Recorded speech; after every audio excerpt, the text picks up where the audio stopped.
সালাম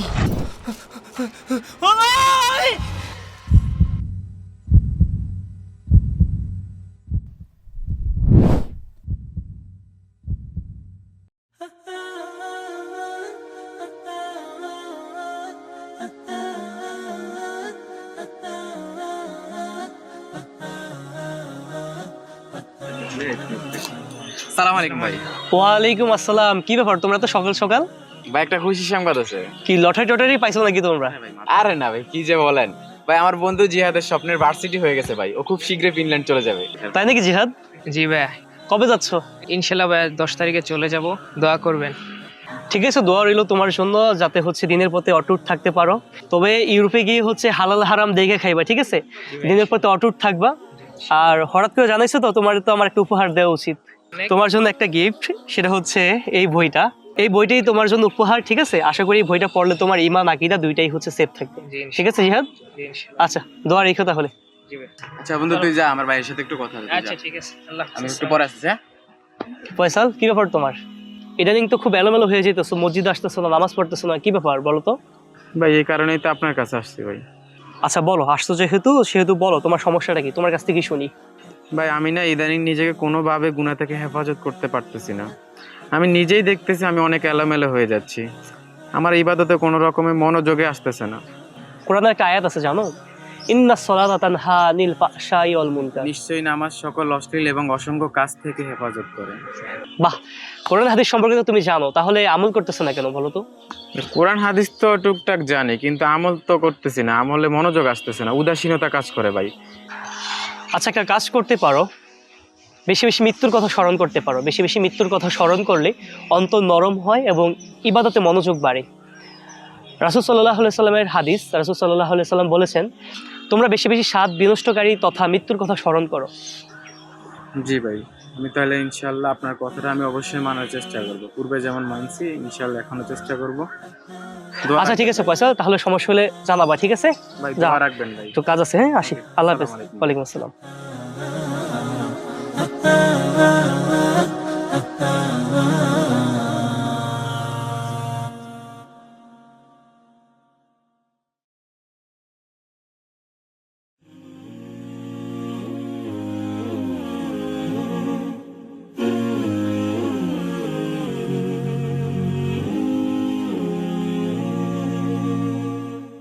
কি ব্যাপার ফয়সাল, তুমি এখানে? ভাই বাসায় গেছিলাম, আন্টি বললো আপনি নাকি ছাদের কাছে পানি দিচ্ছেন।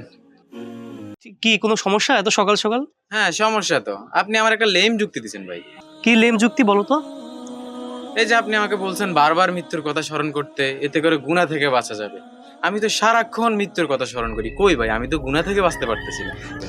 লেম যুক্তি, কোনো থেকে বাঁচতে পারতেছো না? আচ্ছা, তুমি মৃত্যুর কথা কিভাবে স্মরণ করো বলো তো?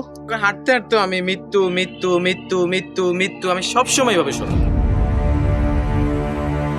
কাছে আসো, কাছে আসো।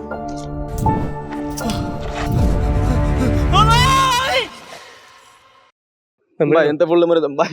উড়ান ভাই, এডি কোন ধরনের পাইছিলাম আমি ভাই। কেমন লাগছে ফয়সাল? দূর মিয়া, সবকিছু নিয়ে পাইছিলাম এই ঘাটে মিয়া। কি ভয় লাগছে বেশি? একটু লেগে যদি পরে মরে যেতাম ভাই। এখন মৃত্যুর ভয় পাইছো তাই না?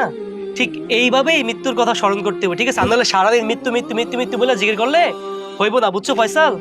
এইভাবেই মৃত্যুর কথা স্মরণ করতে হইব। যাও নিচে যাও, নিচে যাও, নিচে যাও, আমার জন্য ওয়েট করো, আমি রেডি হয়ে আসতেছি, তোমার এক জায়গায় যাবো, ঠিক আছে?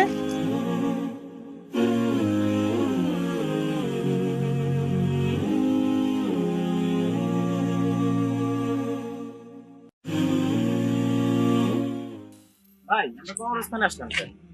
আসো আসো, তোমার বন্ধু জিহাদের কথা কি মনে আছে না ভুলে গেছো? বলবো কেন ভাই, ওর তো গতকালকে ফ্লাইট ছিল। তাহলে একটা বেইমান ভাই, এর কথাই কেন কেন? যাওয়ার আগে ওর যত রকম হেল্প দরকার ছিল ভাই আমি ওর হেল্প করছি, কিন্তু যাওয়ার পরে একটা বারও আমার কথাও স্মরণে রাখে না, আমার মেসেজও দেয় নাই। আর যাওয়ার আগে তো আমার বইলে যায় নেই। বুঝছো ফয়সাল, মানুষের জীবন কতটা অনিশ্চিত। তোমার বন্ধু জিহাদ তার স্বপ্নের দেশ ফিনল্যান্ডে আজকে থাকার কথা, গতকালকে তার ফ্লাইট ছিল, কিন্তু অথচ আজকে সে কবরে শুয়ে আছে। আরে ভাই কি বলতেছেন আপনি এটা? তুমি জানো না? না আমি তো এই ব্যাপারে কিছু জানি না। আমিও জানতাম না। গতকালকে বাজারে গেছিলাম, ওর ভাইয়ের সাথে দেখা হইলো, তখন ওর ভাইয়ের কাছ থেকে শুনতে পারলাম যে ওর ফ্লাইটের আগের দিন রাতে গাড়ি অ্যাক্সিডেন্টে মারা গেছে। তো তার কবর জিয়ারত করার জন্যই আসলাম, কান্নাকাটি করো না, আসো কবর জিয়ারত করে আসি, আসো আসো ফয়সাল আসো।